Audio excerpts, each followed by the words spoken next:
Il le faisait même avant d'être gouverneur du Grand Katanga, il continue à le faire après. L'honorable Moïse Katumbi Chapwe a toujours été sensible au malheur qui frappe ses compatriotes congolais en intervenant chaque fois avec des solutions pratiques au prix de sa poche.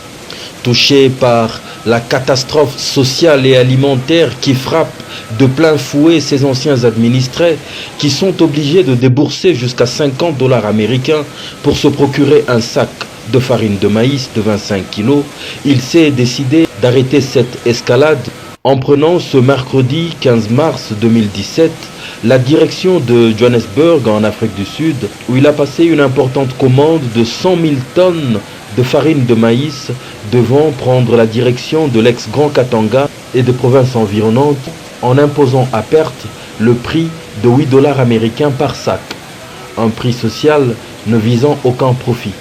Il a lui-même été dans les installations d'une des plus grandes minoteries de Johannesburg pour se rendre compte de la disponibilité des stocks et du début des chargements des premiers camions.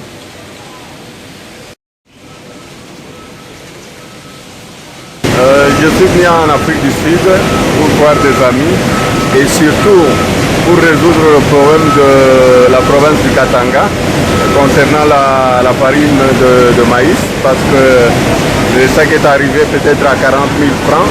Je voudrais amener la farine à 8 $ le sac de 25 kg et je voudrais demander aussi, je vais écrire officiellement à l'État, au gouvernement de me donner un permis d'importation de maïs et je vais le faire le plus vite possible. J'ai acheté un grand stock en Afrique du Sud, j'étais en Zambie, je suis en train de faire le tour de la sous-région pour avoir aussi des amis qui pourront nous aider pour que l'accord de la Cinco soit respecté.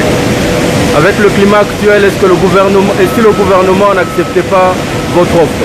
Bon, si le gouvernement n'accepte pas, c'est leur problème. Moi, je voudrais donner ce que j'ai, aider la population congolaise, parce que ce maïs va aller dans tout le Grand Katanga et je crois vers le 2 Kasaï aussi, les gens qui consomment la farine de maïs. Donc le plus important pour moi, c'est la population, c'est pas les politiciens. Et j'insiste, je voudrais envoyer la farine pour qu'on puisse vendre cette farine à 8 $ le sac. Donc nous allons vendre la farine normalement rendue au Lubumbashi, c'est 14 $ et nous allons vendre cette farine à 8 $ pour aider la population congolaise. Il demande pour ce faire que l'État congolais lui délivre un permis d'importation en bonne et due forme. La vie de plusieurs milliers de ménages en dépend.